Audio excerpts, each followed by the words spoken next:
The Red Star Machinery Factory hummed with life, its iron heartbeat echoing through the sprawling brick workshops and the complex smokestacks.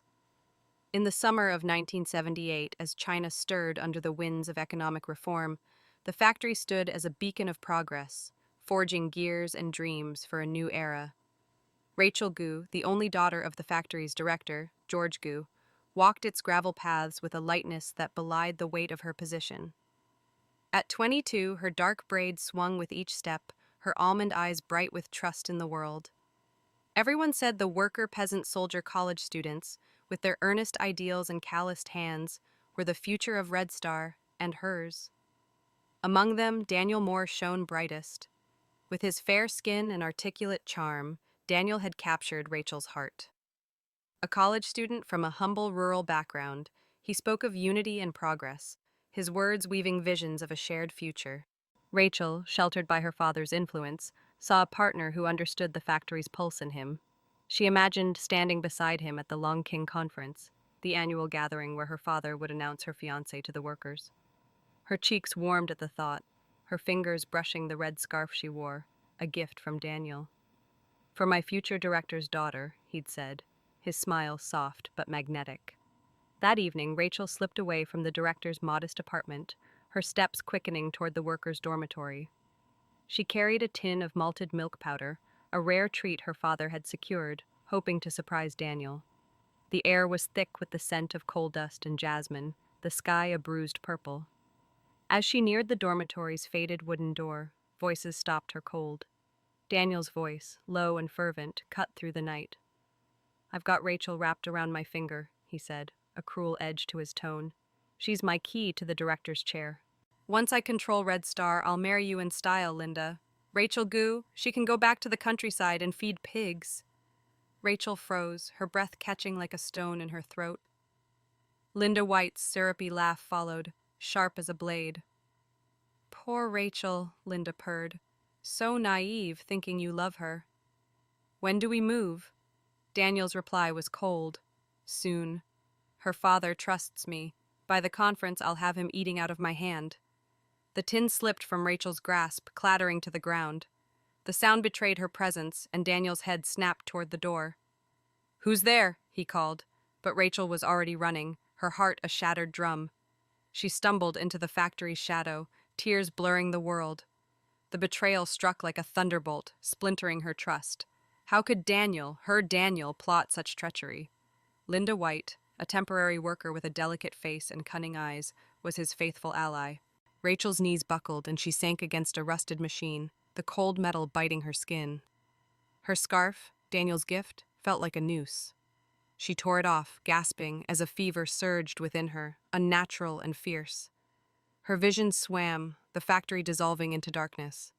In that void, a dream unfolded. Rachel stood in a temple, its incense-heavy air swirling around stone pillars. An ancient and resonant voice whispered, "Betrayal has broken you, but fate offers redemption. Rewrite your story, Rachel Goo, for your family, for justice." Light pulsed, and memories flooded her, not of this life, but another. She saw Red Star crumble, her father die in despair, and herself cast out, betrayed by Daniel and Linda. A war hero, Alex Hahn, tried to save her, only to perish. The vision faded, leaving Rachel trembling, her fever spiking. She awoke in bed, the factory's loudspeakers blaring revolutionary songs outside. Her father's calloused hand rested on her forehead, his voice thick with worry. "Rachel, you're burning up," he said, his sunken eyes scanning her. The fever had broken, but the memories remained sharp as knives. This was no dream, it was a past life, a warning. The temple's voice echoed. Her rebirth was a karmic gift, a chance to undo the ruin awaiting Red Star. Rachel's gaze hardened. Daniel thought she belonged to him, but he was wrong. She would expose his lies, protect her father, and honor the hero who deserved her loyalty. Wiping her face, Rachel forced a steady voice. "Dad, I'm fine, but I need to tell you something." George frowned, sensing her resolve. "What is it, my girl?" She met his eyes, her decision unyielding. "At the Long King Conference, don't announce Daniel Moore as my fiancé. I chose Alex Hahn." The name hung between them, challenging the factory's whispers and Daniel's schemes. Rachel's heart pounded, not with fear, but with purpose. The illusion of her old life was gone, and in its place burned a fire to rewrite her fate. Rachel Goo sat upright in her narrow bed, the coarse cotton sheets damp with sweat from her fading fever.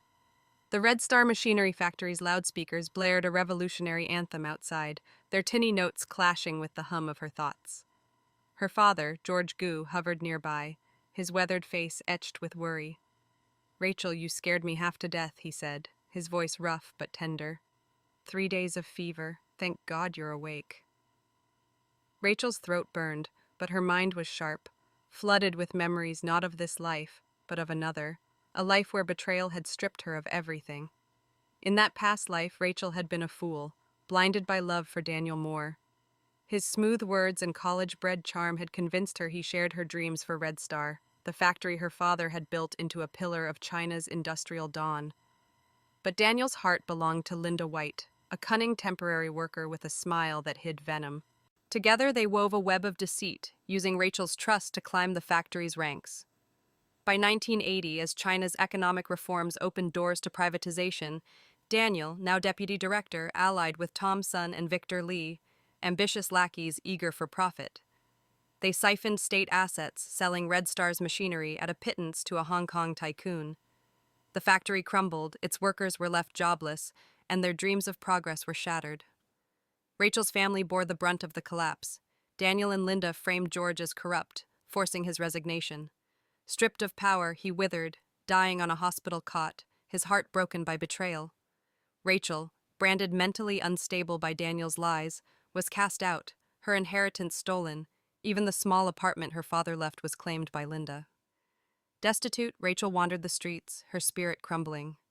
Yet one man had stood by her, Alex Hahn, a war hero who lost a leg shielding a comrade on the Southern Front. Skilled and honest, Alex had been a thorn in Daniel's side, refusing to bow to corruption. In her past life, he secretly fed Rachel, slipping her bread and medicine, and gathered evidence of Daniel's crimes. But Daniel's clique struck back, framing Alex for theft. A staged car accident broke his remaining leg, and in a dark interrogation room, they tortured him to death. His sacrifice haunted Rachel, a debt she could never repay. The memories surged, vivid and cruel, as if the temple's voice from her fever dream had unlocked a hidden vault. Rachel clenched her fists, nails biting her palms. This was no mere vision, a warning, a map of the ruin awaiting Red Star if she failed to act. The factory, now thriving in 1978, stood at a crossroads. Reform policies loosened state control, tempting opportunists like Daniel to exploit the chaos.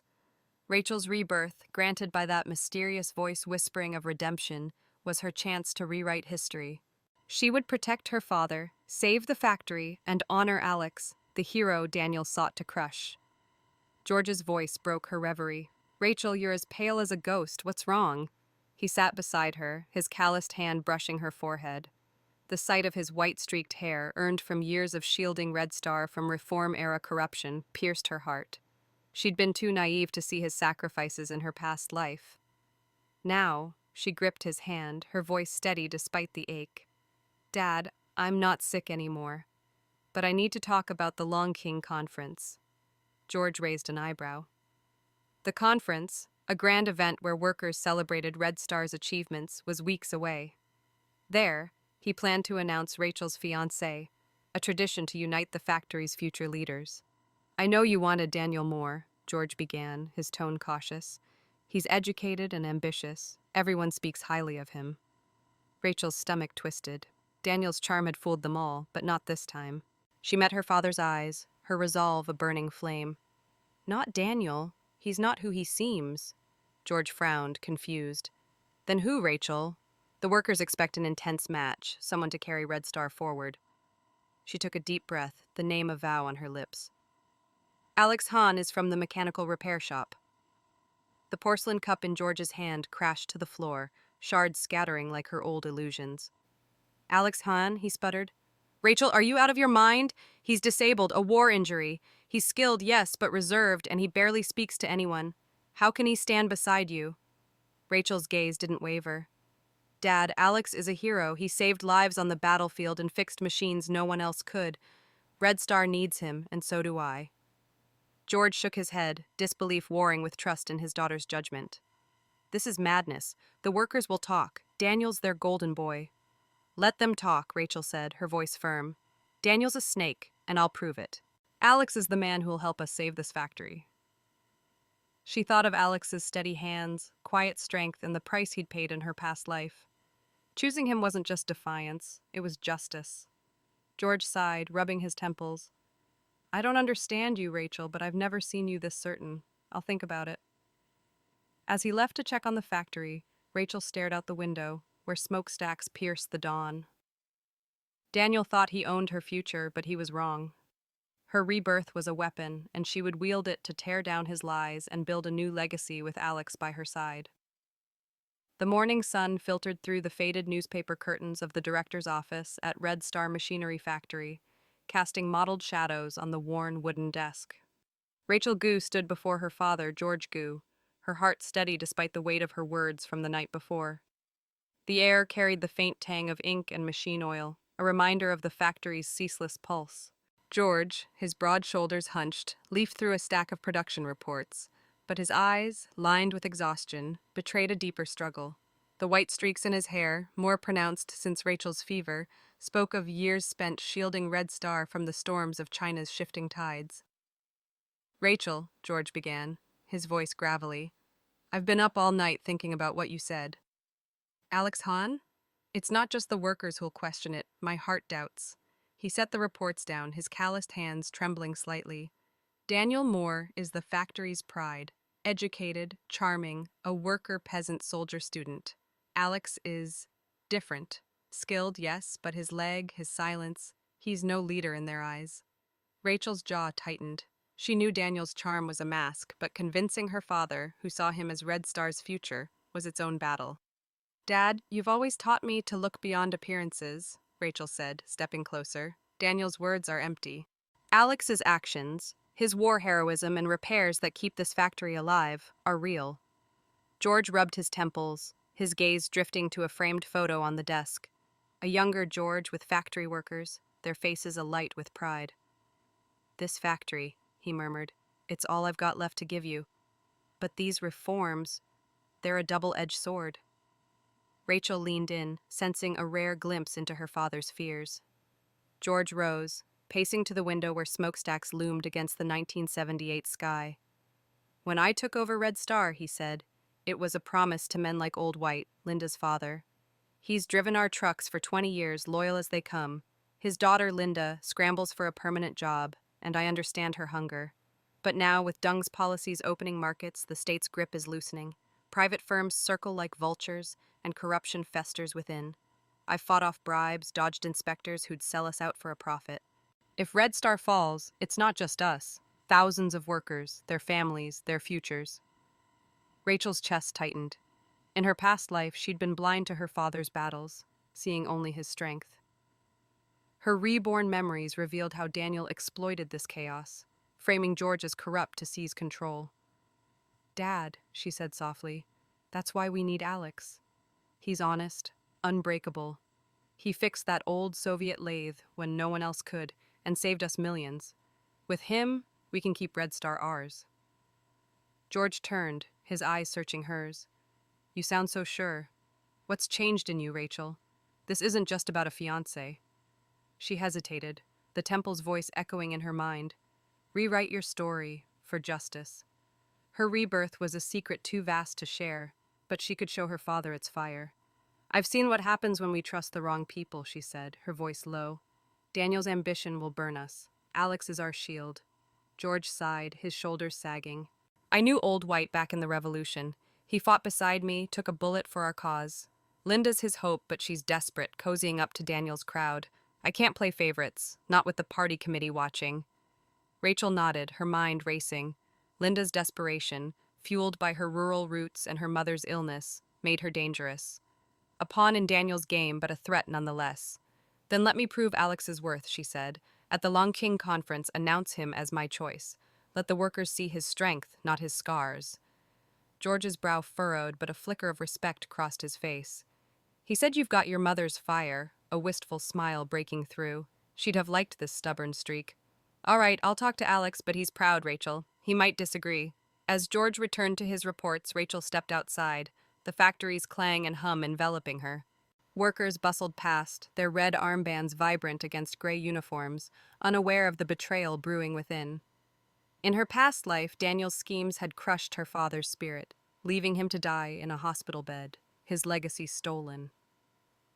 Now Rachel saw the cracks in Red Star's foundation, corruption seeping through Reform's doors, threatening to topple her father's dream. With his quiet courage, Alex Hahn was the key to holding it together. She clenched her fists, her resolve a blade honed by memory. Daniel and Linda thought they could outwit her, but she'd fight with the wisdom of a lost life this time. The mechanical repair shop at Red Star Machinery Factory thrummed with the screech of metal and the sharp tang of machine oil. In the late morning of 1978, sunlight slanted through grimy windows, illuminating rows of lathes and tools that powered China's industrial surge. Rachel Goo navigated the cluttered workshop, her boots echoing on the concrete floor. Workers in faded blue uniforms glanced her way, their curiosity piqued by the director's daughter venturing into this gritty domain. Her heart pounded, not from the noise but from the task ahead, convincing Alex Hahn, the war hero she'd chosen as her fiancé, to trust her vision. Alex sat on a low, custom-made stool, his broad frame hunched over a massive Soviet-era lathe that had baffled the factory's technicians. His faded work uniform, sleeves rolled to reveal muscular forearms, was stained with grease. A prosthetic leg, barely concealed by his trouser hem, gleamed dully. His dark eyes, focused and unyielding, betrayed no hint of the man who'd rejected her father's proposal. Rachel paused, struck by his intensity, a soldier's resolve undimmed by injury. In her past life, Alex had sacrificed everything to expose Daniel Moore's corruption, only to die in a dark cell. Now, she would fight to give him the future he deserved, Mr.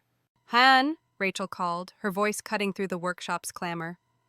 Alex's head snapped up, surprise flickering in his eyes before his expression hardened into its usual stoic mask. He set down his wrench, wiping his hands on an oil-stained cloth. "Comrade Goo," he said, his voice low and hoarse, edged with distance. "What brings you here?" Rachel stepped closer, undeterred by his coolness. "My father spoke to you about us. I need to know why you said no." Alex's brow twitched, his fingers tightening on the cloth. "I made myself clear," he said, averting his gaze. "I'm not the man for you. You're the director's daughter, Red Star's future. I'm just a technician with a broken body." His words carried a bitter weight, and Rachel glimpsed the pain he buried. She knelt beside him, leveling their eyes. "Alex, I chose you, not out of pity or duty. I chose you because you're a hero on the battlefield and in this workshop. You're the only one who can help me save this factory." He flinched, as if her words struck a wound. Silence hung between them for a moment, broken only by the distant clang of hammers. Then Alex spoke, his voice rough with memory. "You don't know what you're asking, Comrade Goo. The war, it took more than my leg. I shielded a boy from artillery fire and felt the blast rip through me. I came back a hero, they said, but here?" He gestured to the workshop, his eyes darkening. "Daniel Moore and his kind see me as a relic. They bribe supervisors, cut corners while I fix their messes. I refused their games, so they sidelined me, spread whispers I'm unfit. You think I can stand beside you when I'm already half a man?" Rachel's chest tightened, not with pity but with admiration for his resilience. In her past life, she'd seen him endure worse, framed, broken, yet still fighting for her. Alex said, her voice firm, "This factory is at war too. Reforms open doors to corruption. Men like Daniel steal Red Star's soul. You're not half a man. You're the only one with the strength to stop them. Your hands keep these machines alive like you kept your comrades alive. I need that strength, not Daniel's lies." Alex's breath hitched, his knuckles whitening as he gripped the lathe. "You don't understand," he muttered. "The workers respect you, your father. Me? They see the limp, the silence. I'd drag you down." Rachel leaned closer, her gaze unyielding. "Then let me decide what drags me down. In 3 days, look me in the eyes and tell me you'd refuse me if you had no scars, no rumors. If you can't, I'll know you're braver than you think." She stood, her challenge lingering like a spark in the air. Alex stared at her, his eyes a storm of doubt and something more profound. Hope, perhaps, buried beneath years of rejection. "Comrade Goo," he said, his voice softer now. "You're playing a dangerous game. Daniel Moore won't let this go quietly." Rachel's lips curved, a defiant edge to her smile. Let him try. "I'm not the girl he thinks I am." She turned, striding from the workshop, the clang of metal fading behind her. Outside, the factory bustled under a reform-era sky, its smokestacks a testament to her father's dream. Alex's pain had bared his soul, but it also lit a fire in Rachel. Just as her rebirth had awakened hers, she'd awaken his courage to forge a future where Red Star and their love would stand unbroken. The Red Star machinery factory buzzed with activity under the hazy July sun of 1978, its workshops alive with the clatter of gears and the hopes of workers riding China's reform wave. Rachel Goo crossed the courtyard, her red armband stark against her gray blouse, her mind sharp with the weight of her mission. 3 days had passed since she challenged Alex Hahn to face his fears, and his silence gnawed at her. Yet a new threat loomed, the factory's annual recruitment for returning urban youth, a lifeline for those like Linda White, whose rural roots tethered her to a precarious edge. Rachel's past life memories warned of Linda's cunning, and now the air crackled with her schemes. Linda, a temporary worker at the factory's guest house, was the daughter of Old White, a loyal driver, and an educated youth mother confined to a rural sickbed. The recruitment offered a permanent job, state rations, stability, and a chance to escape the countryside's grind. Rachel overheard Linda in the cafeteria, her voice low but fervent as she confided in a coworker. Linda said, "If I don't get this slot," her delicate hands trembling, "I'm back to the fields, hauling water while my mother wastes away. I can't let that happen." Her fear was raw, a glimpse of the desperation driving her. Rachel's heart flickered with pity, but her reborn wisdom steeled her. Linda's hunger made her dangerous, a pawn in Daniel Moore's game. Determined to secure the slot, Linda shed her usual aloof demeanor. She flitted among managers, her pale pink blouse a calculated charm, offering cigarettes and flattery. She even approached George Goo, Rachel's father, with a basket of pears, her smile syrupy. "Director Goo, for your health," she cooed. But George, his principles forged in revolutionary fires, rebuffed her.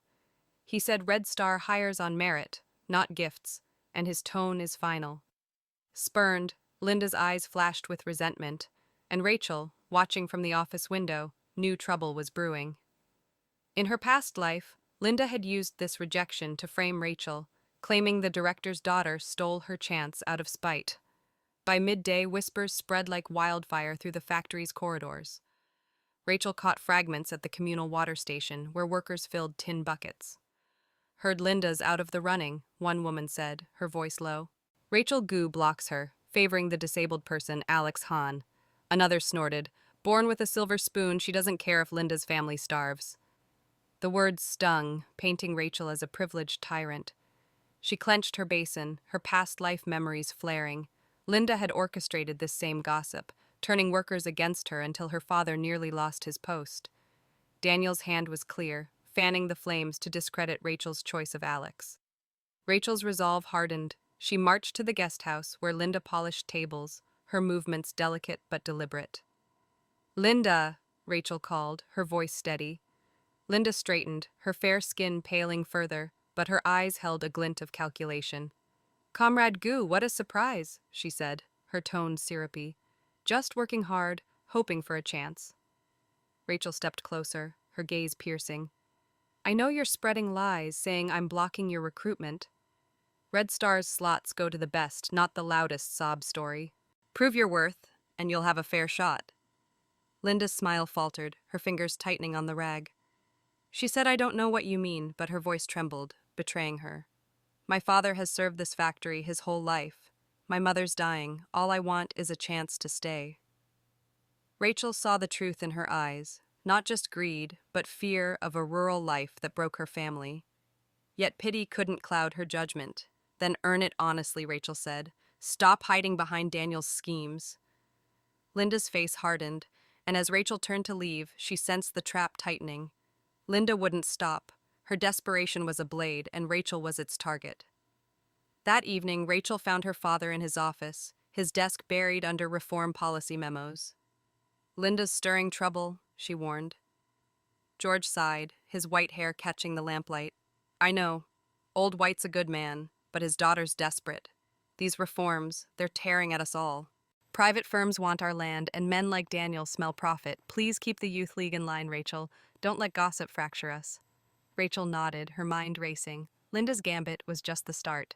With the Long King Conference nearing, where her engagement to Alex would be announced, the factory's unity and her father's legacy hung in the balance.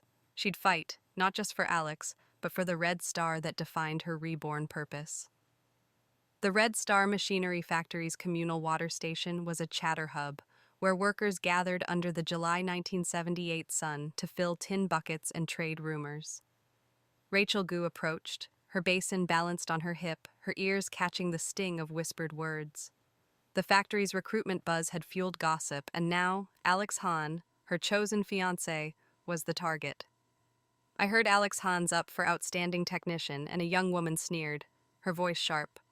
"A disabled person like him? He's stealing a spot from real workers." Another chimed in, "Daniel Moore's the one we need, educated, capable, not some gloomy war vet." Rachel's grip tightened on the basin, her past life memories flaring. In that doomed timeline, such gossip had crushed Alex, paving the way for Daniel Moore and Linda White to dismantle Red Star. The same venom spread, orchestrated by Linda's whispers and Daniel's charm. The workers' words weren't just idle. They were a weapon, eroding Alex's honor and Rachel's credibility as the director's daughter. She stepped forward, her voice calm, but cutting. "Gossiping about a comrade, especially a war hero, is this Red Star's pride?" The women froze, their faces flushing as they recognized her. "While Alex Hahn shed blood for our country," Rachel continued, her gaze unwavering, "where were you? He solved problems that saved this factory millions, fixed machines Daniel's clique couldn't touch. You think a few rumors erase that?" Her words struck like hammer blows, and the boldest worker, a friend of Linda's, stammered, "We're just saying the truth, Rachel Goo. Alex is different." Rachel's eyes narrowed. "Different because he doesn't bribe or boast? If I hear another lie smearing Comrade Hahn, I'll report it to the party committee." She turned, leaving the group silenced, their whispers replaced by shame. The encounter fueled Rachel's resolve, but a heavier weight awaited. That evening, she found her father, George Goo, in his office, his desk cluttered with reform policy memos. The lamplight cast shadows on his weary face, his white hair a testament to years battling corruption in China's shifting economy. "Rachel," he said, his voice heavy, "I spoke to Alex Hahn about the engagement. He refused." Rachel's heart sank, though she'd expected resistance. "What did he say?" she asked, bracing herself. George sighed, rubbing his temples. "He said a man like him doesn't deserve you. His leg, his solitude, he thinks he'd hold you back during your best years." I tried to reason, but he's as stubborn as iron. Rachel's mind raced to Alex's confession in the workshop, his pain, his fear of being seen as less. His pride had kept him silent in her past life until it was too late. Now, his rejection was a wall she had to breach. "He's not unwilling, Dad," she said, her voice firm. "He's overthinking. I'll make him see." George studied her, a mix of worry and admiration in his eyes. "You're set on this, aren't you? The workers are already talking. Linda's got them riled, saying you're favoring Alex to spite her. These reforms are splitting us apart, Rachel. Private interests are sniffing around, and Daniel's too smooth for me. Be careful." Rachel nodded, her resolve a burning coal. Linda's gossip was no mere nuisance. It was a calculated strike, leveraging the reform era's unrest to turn the factory against her. The Long King Conference, where her engagement would be announced, loomed as a battleground. As Rachel left the office, the factory's smokestacks loomed against the dusk, symbolizing her father's dream now threatened by betrayal. She thought of Alex, his steady hands and haunted eyes, and the sacrifice he'd made in her past life, dying to protect her. His refusal wasn't cowardice, it was a shield for his broken pride. She'd given him 3 days to decide, but time was slipping. Linda's influence grew, her desperation to escape rural poverty twisting into malice. Rachel's reborn purpose pulsed within her, to defend Alex's honor, expose Daniel's lies, and save Red Star from the chaos of reform. She'd go to Alex again, not as the director's daughter, but as the woman who believed in him, ready to fight for their shared future. The Youth League office at Red Star Machinery Factory was a modest room, its walls adorned with faded posters of revolutionary heroes. In the late afternoon of July 1978, Rachel Goo sorted files at a wooden desk, the hum of the factory's workshops a distant pulse. The air was heavy with the scent of ink and summer dust, but Rachel's focus was razor sharp. Linda White's gossip had spread, painting Rachel as a tyrant blocking her recruitment slot to favor Alex Hahn. The stakes were rising with the Long King Conference nearing, where Rachel's engagement to Alex would be announced. Her past life memories warned of Linda's schemes, and now the trap sprang. The door burst open, and Linda stumbled in, her pale pink blouse clinging to her delicate frame. With a loud thud, she dropped to her knees, tears streaming down her face. "Rachel, please," she sobbed, clutching Rachel's leg. "I'm begging you, don't block my recruitment slot. My parents are old, my mother's dying, our family needs me." Her voice cracked, her forehead slamming against the floor with a dramatic bang. Rachel froze, stunned by the performance. Linda's desperation was absolute, born of her fear of rural poverty, but this was no plea, it was a spectacle, meticulously staged. Before Rachel could respond, the door flew open again. Daniel Moore strode in, flanked by Tom Sun and Victor Lee, their faces grim with rehearsed outrage. A crowd of workers gathered outside, drawn by the commotion, their murmurs a growing storm. "Rachel Goo!" Daniel bellowed, pointing a finger. "Do you have no conscience? Linda's like a sister, raised under your nose, and you force her to kneel for a chance to live?" His college-bred charm twisted into righteous fury, a mask Rachel knew too well from her past life, where he'd used such theatrics to ruin her. Tom's son, stocky and loud, piled on. "Your dad's the director, so you think you can crush us?" Victor Lee, lean and sly, sneered. "I misjudged you, Rachel. You're heartless." The accusations flew, each word a calculated barb, bullying, abusing power, favoritism. The crowd's whispers grew louder, their eyes judging Rachel as the villain. Linda, still on her knees, sobbed louder, her performance flawless. "I know I've wronged you," she wailed, "but please, spare me this once." Rachel's blood boiled, her past life memories flashing. Linda had pulled this stunt, framing her as cruel to sway the factory. Rachel stepped back, forcing calm. "Get up, Linda," she said, her voice steady. "This act won't work. The recruitment is fair. Merit decides, not tears." She turned to Daniel, her gaze piercing. "You accuse me of bias? Where's your proof I'm blocking her?" Daniel smirked, unfazed. "Everyone knows you're pushing Alex Hahn, a barely walking man, over qualified workers like Linda. It's personal, Rachel, and it's wrong." The crowd murmured, some nodding, swayed by his charisma and the reform-era distrust of authority. Rachel's fists clenched, but she held her ground. "Alex Hahn's contributions dwarf yours, Daniel. He's a war hero, a technician who's saved Red Star millions. You dare call him unfit?" Her voice rang with conviction, but the crowd's doubt lingered, fueled by Linda's tears and Daniel's accusations. Linda grabbed Daniel's arm, her voice trembling. "Don't blame Rachel," she said, playing the martyr. "It's my fault for hoping too much. I just wanted a chance." Her humility only stoked the crowd's sympathy, painting Rachel as the oppressor. Daniel's eyes gleamed with triumph. "This isn't over, Rachel," he said, his tone icy. "We're taking this to the workers' conference. You'll answer for abusing your power." He pulled Linda to her feet, and with Tom and Victor, they strode out, leaving the crowd's judgmental stares in their wake. Rachel stood alone, her vision dark with fury. This was no spontaneous outburst, it was a calculated strike, leveraging the factory's tensions as China's reforms stirred ambition and division. This scene had nearly cost her father his post in her past life. Now, it aimed to crush her and Alex. Rachel sank into a chair as the workers dispersed, her resolve hardening. Linda's desperation, though absolute, was a weapon in Daniel's hands, and the factory was fracturing under their influence. The reforms of 1978, opening doors to private greed, made Red Star a prize for men like Daniel, who'd sell its soul for profit. Rachel's reborn purpose burned brighter, exposing their lies, protecting her father's legacy, and proving Alex's worth.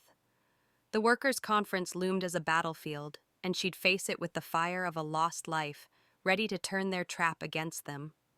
The workers' conference hall at Red Star Machinery Factory was a cavernous space, its walls lined with red banners proclaiming unity and progress.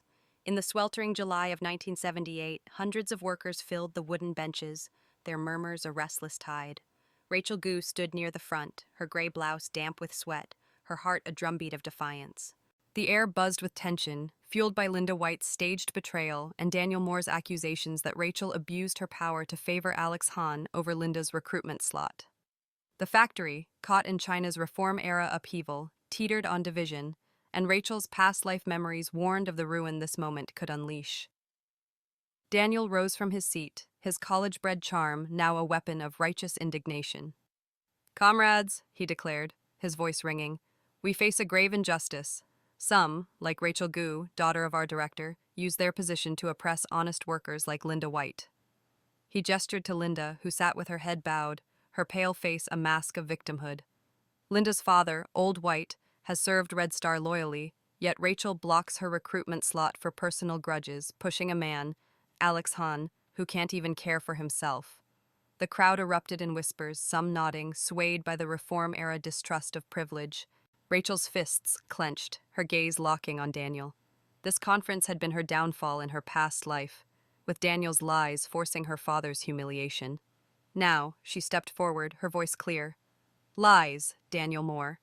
Alex Hahn is a war hero and a technician whose innovations have saved Red Star millions. You slander him to hide your ambitions." Her words sparked murmurs, but Daniel sneered, undeterred. "You're in love with Alex, aren't you? That's why you're giving him Linda's spot. What right does a broken man have over her?" The hall grew louder, workers shifting uneasily. Alex, seated quietly among the technical delegates, remained still, his face pale, fists tight. Rachel felt his silent anger, a mirror of her own. Before she could retort, a clear voice cut through the chaos. "Comrade Moore," it said, sharp as a blade, "you claim Linda White is more qualified than others." "What's your evidence?" Chairman Liu, head of the factory's labor union, stood, his wiry frame radiating authority. His weathered face, scarred from revolutionary battles alongside George Goo, held a steely resolve. Daniel faltered, his confidence flickering. "Chairman Liu," he said, forced composure on Linda's hard work and progress. "She's earned commendations at the guest house." Liu's eyes narrowed. He reached into his leather briefcase, pulling a stack of papers. "I have her performance records," he said, his voice resolute. "They show repeated tardiness, a poor attitude, and a formal reprimand for stealing soap and towels. Is that your definition of hardworking?"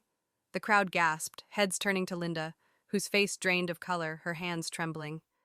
Liu pressed on, his gaze sweeping the hall. "As for Comrade Alex Hahn, yes, he bears a war injury, but he's a state-recognized hero who shielded a comrade from death. In this workshop, he's solved technical challenges, fixed machines no one else could, saving us from costly imports in this reform era. He qualifies for priority in recruitment, unlike some who twist the truth for gain."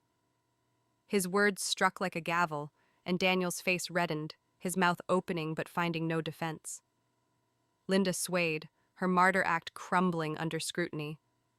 George Goo, seated at the dais, had been silent, his expression stiff with the weight of the accusations against his daughter. Now, he rose, his voice firm. "Red Star is built on integrity and comradeship.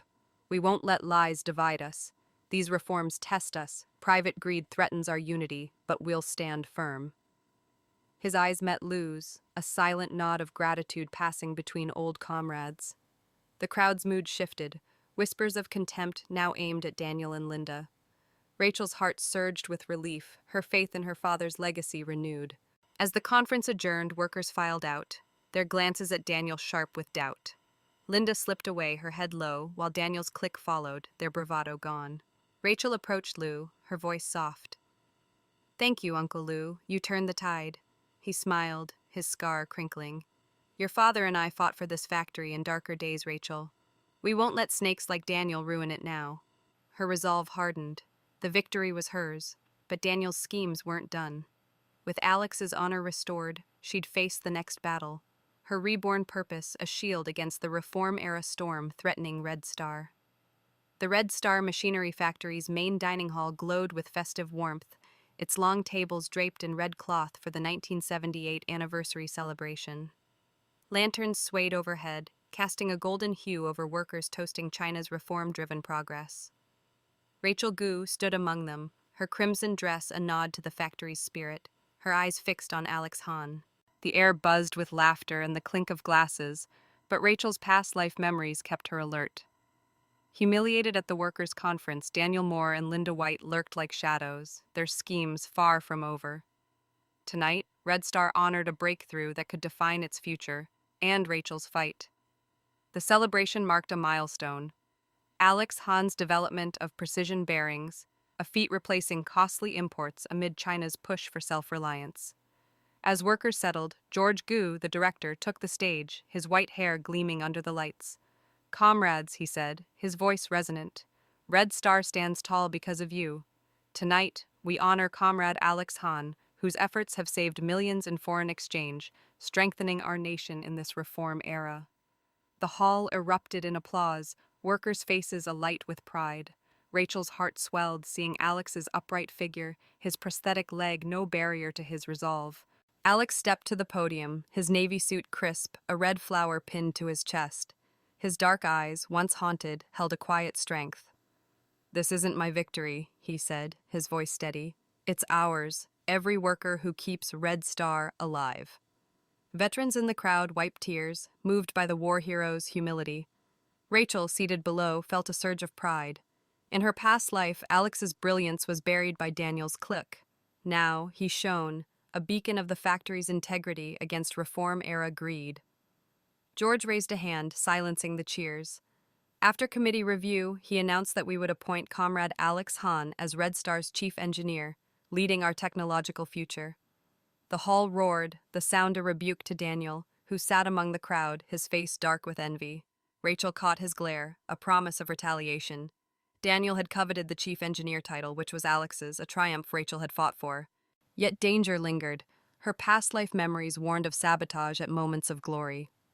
The banquet began, workers raising glasses to Alex and Rachel, the factory's new pillars. Alex, unused to drinking, flushed after a few shots of Red Star or Guotu. Rachel shielded him from eager toasts, her smile polite, but her senses sharp. As laughter filled the hall, Linda glided in, her floral dress and powdered face starkly contrasting her earlier defeat.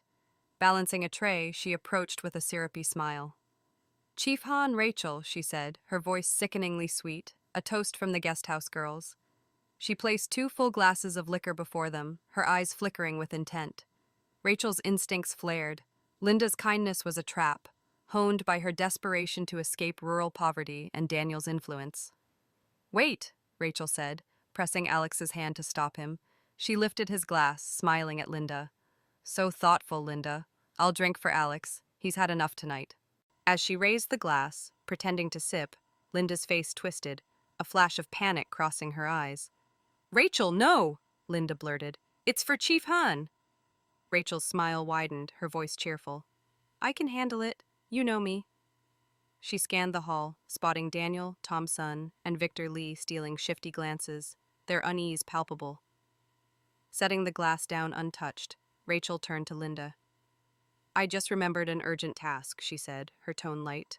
"I'll drink later, all right?" She grabbed Alex's hand and led him from the hall to a quiet corridor, the banquet's din fading. Alex, puzzled, frowned. "Rachel, what's going on?" She lowered her voice, her past life wisdom guiding her. "That drink was tampered with. Linda and Daniel are plotting something, likely to discredit you." Alex's face darkened, his trust in her solidifying. "I should have seen it," he muttered, his fists clenching. Before they could plan, shouts echoed nearby. "Thief! Warehouse breach!" Rachel and Alex exchanged a glance and ran toward the commotion. Security guards dragged a shifty man from the warehouse, a clanking bag of precision bearings in his arms. The timing was no coincidence. Daniel's clique was striking, using the celebration's chaos to frame Alex. Rachel's resolve burned. This was Red Star's moment of triumph, and she'd protect it, just as she'd protect Alex, against the reform-era vultures circling her father's legacy. The Red Star Machinery Factory's courtyard was a chaos of shouts and flashlight beams as security guards hauled a trembling thief from the warehouse, his cloth bag clanking with stolen precision bearings. The July 1978 night pulsed with the aftermath of the anniversary banquet, where Rachel Goo had thwarted Linda White's suspicious toast. Now, standing beside Alex Hahn, Rachel's heart raced, her past life memories screaming of Daniel Moore's treachery. The thief's capture, timed with the celebration's distraction, was no accident. It was the next move in Daniel's plan to frame Alex and seize Red Star's future. Chief Wong, a burly security officer, wiped sweat from his brow. "Caught him red-handed, Comrade Rachel, Chief Han," he said. "He used the banquet's chaos to sneak in. These bearings, vital for our national project, nearly vanished." Alex stepped forward, his prosthetic legs steady, his voice stern. "Who sent you?" The thief quivered, lips sealed, his eyes darting toward the crowd. Rachel's gaze locked on Daniel, who arrived with Tom Sun and Victor Lee, their feigned shock as polished as their suits. "Oh no," Daniel exclaimed, his voice dripping with concern. "A theft on our anniversary?" His eyes widened as he pointed at the bag. "Those are the new bearings, aren't they? Chief Han, you oversaw them. How could this happen?" Tom jumped in, his tone accusatory. "A breach under your watch, Alex. Can you be trusted?" Victor sneered. "It sounds like an inside job. Did you help him?" The trio's coordination was seamless, their words igniting whispers among the workers.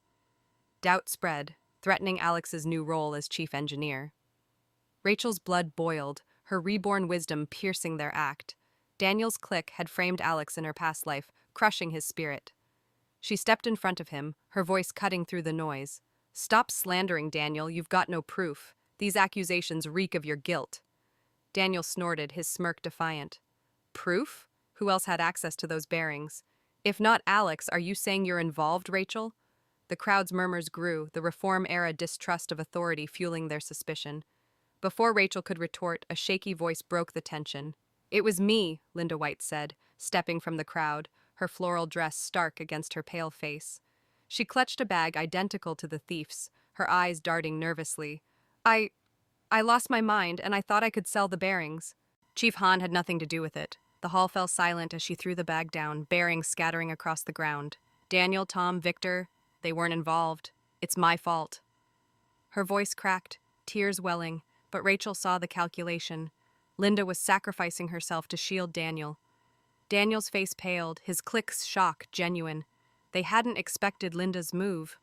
Rachel pressed forward, her voice sharp. "Enough, Linda. Taking the fall saves them. Where were you selling these bearings? Who's behind this?"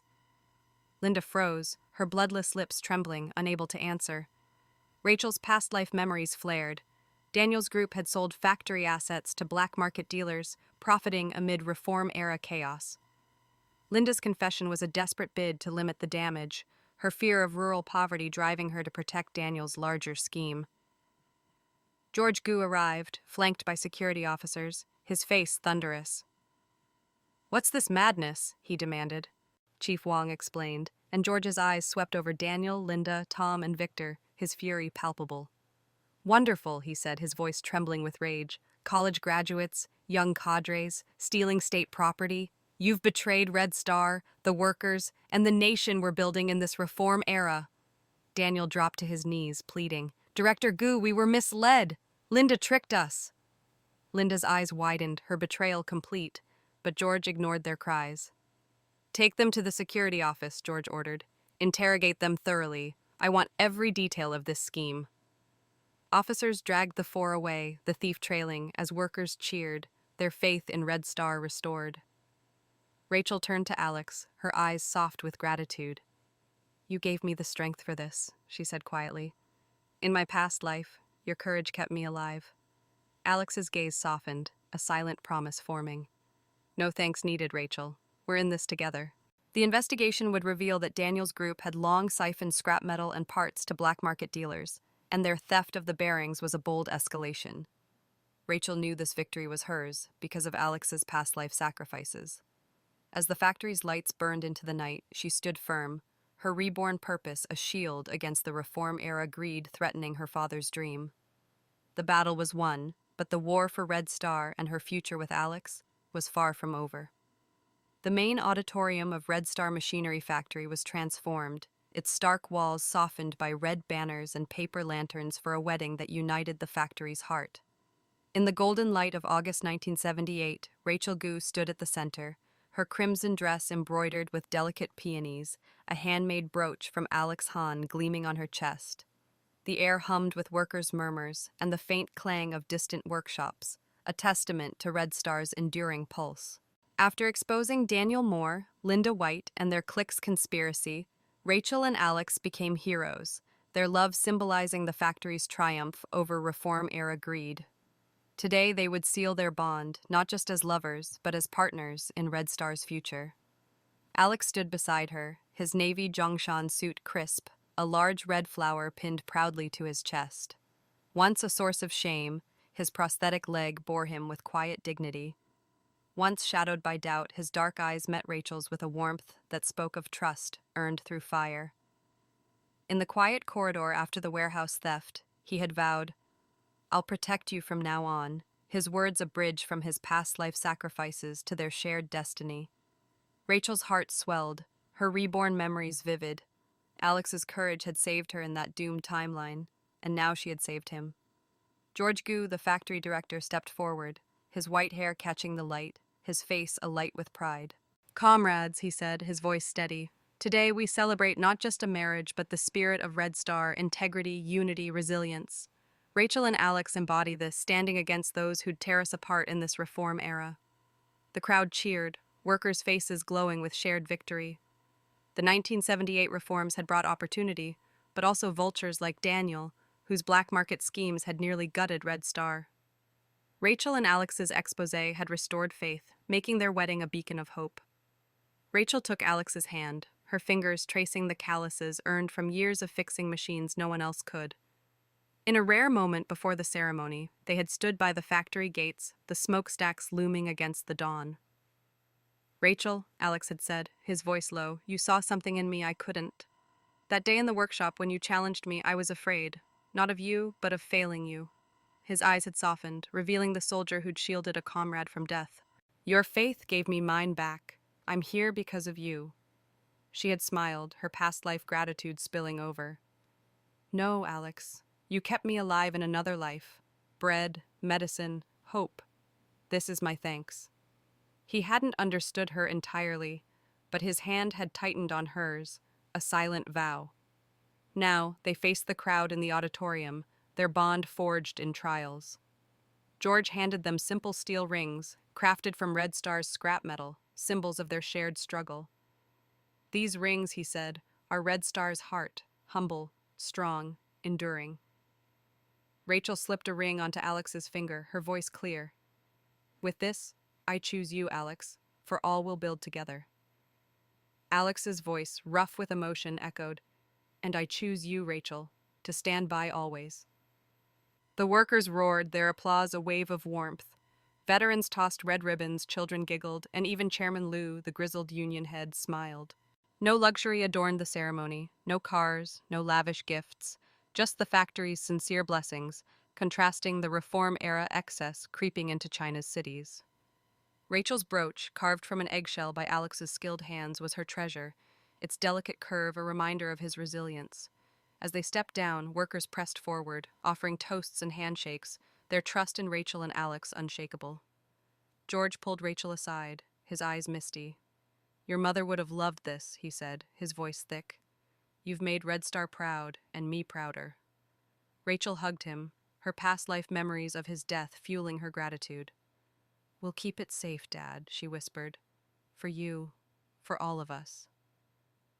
Battered by Daniel's schemes, the factory stood stronger, its workers united against the reform-era's temptations. Alex joined them, his limp barely noticeable, his presence a quiet anchor. "Ready, Comrade Goo?" he teased, a rare lightness in his voice. She laughed, her heart full. "Always, Chief Han." As the celebration spilled into the courtyard, Rachel and Alex stood hand in hand, the factory's lights twinkling against the night. Their love, forged in Betrayal's fire, was Red Star's victory, a promise to protect its legacy and each other. The Longqing Conference, once a stage for Daniel's betrayal, had become their triumph, and this wedding sealed their path forward, a beacon in China's turbulent reform era. The gates of Red Star Machinery Factory stood tall against the August 1985 sunset, their iron frame a sentinel over a transformed enterprise. Rachel Goo and Alex Han stood side by side, their hands clasped, watching workers stream out with smiles, their red armbands vibrant against gray uniforms. The factory, once teetering under the weight of betrayal in 1978, now thrived, its workshops humming with innovation.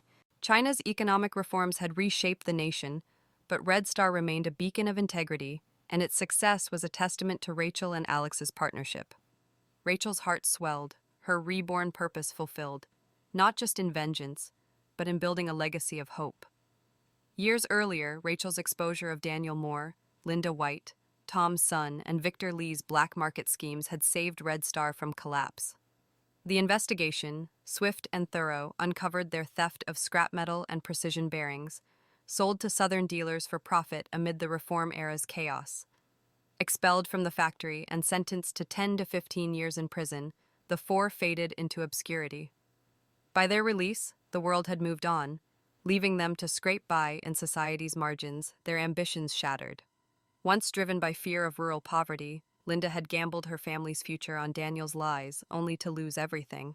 Rachel felt a pang of pity, but her past life memories, of Linda's betrayal and her mother's stolen apartment, kept her resolve firm. Under Alex's leadership as chief engineer, Red Star soared. His innovations, new machinery designs, improved bearings, boosted production, raising workers' wages and benefits.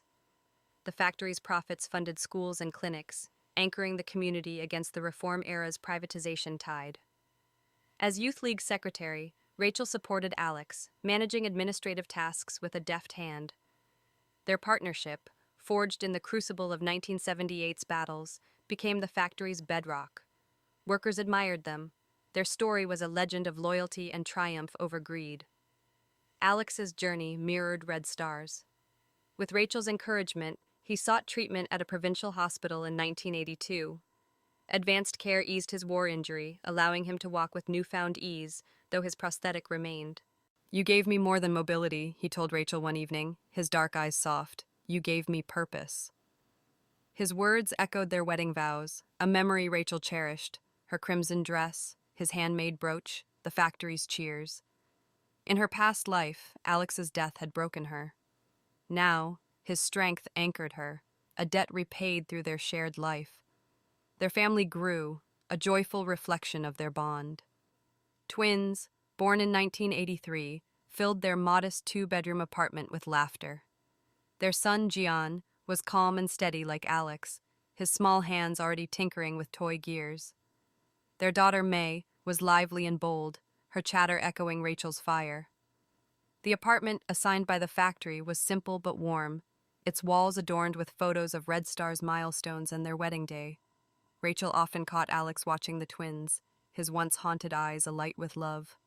"We built this," he said, his voice thick, together. Rachel's thoughts sometimes drifted to her past life, sharp fragments of loss, her father's death, Red Star's ruin, Alex's sacrifice. The temple's voice from her fever dream, whispering of redemption, had guided her rebirth. She realized it wasn't just for revenge, but for protection. Her father, now a proud grandfather, Alex, her partner, and Red Star, a symbol of China's Reform-era promise. George Goo, retired but revered, often visited, his white hair a badge of battles won. "You've done more than I ever could," he told Rachel, his voice warm. "Red Star's yours now." As the sun dipped, casting golden sparks across the factory's smokestacks, Rachel leaned against Alex. Workers waved, their faces bright with purpose, the clang of machines a song of progress. The Reform era had brought challenges, greed, division, but Red Star endured, its heart intact. Rachel's rebirth had rewritten her story, not with vengeance, but with love and legacy. "Our story's not over," she said, her voice soft. Alex squeezed her hand, his smile steady. "We'll keep writing it shoulder to shoulder for this land we love." Together, they faced the future, ready for the tides of reform